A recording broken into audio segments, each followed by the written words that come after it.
رکھے ہوئے. اتنا کہوں گا اگر آپ میٹر کاٹنے آئیں گے تو خدا کی قسم آپ کے ہاتھ کاٹ دیے جائیں گے. اگر آپ میٹر کاٹنے آئیں گے تو یاد رکھنا میری جائیداد پہ آپ کے کھمبے لگے ہیں, میرے گھروں کے اوپر سے آپ کے تارے گزری ہیں, تو پھر میں اس کا بھی ٹیکس مانگوں گا. بالکل بالکل کہ یہ ظالمانہ ٹیکس نامنظور.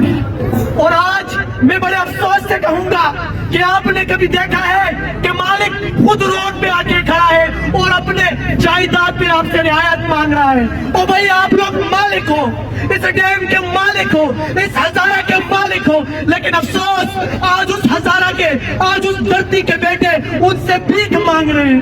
آج دھوپ میں مر رہا ہے اور ان کے کتوں کے لیے اے سی لگے ہوئے ہیں. دیش کے لوگوں شکایت کیوں نہیں کرتے؟ تم اتنے ظلم سہ کر بھی بغاوت کیوں نہیں کرتے؟ میں شروع کرتا ہوں اس رب ذوالجلال کے نام سے جس کے ہاتھوں میں آپ کی اور میری جان ہے. آج میں یہاں پہ دیکھا کہ افسر ہو یا میرے جیسا نوکر ہو, وڈیرا ہو یا میرے جیسا عام بندہ ہو, وہ آیا ہے تو ایک ہی مقصد کے لیے. اور آخر میں میں تجارت سے اتنا کہوں گا کہ سر آپ خون بہانے کا کہیں یا خون نچھاور کرنے کا کہیں, آپ کا یہ بھائی یہاں پہ سب سے پہلے کھڑا رہے گا. اور آخر میں آپ تمام کے لیے کہ اٹھو لوگوں, بغاوت سے قیامت کا سما کر دو.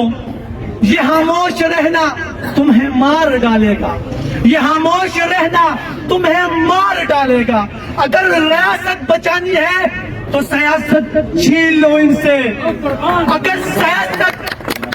اگر ریاست بچانی ہے تو سیاست چھین لو ان سے, وگرنہ یہ سیاست اس ریاست کو مار ڈالے گی.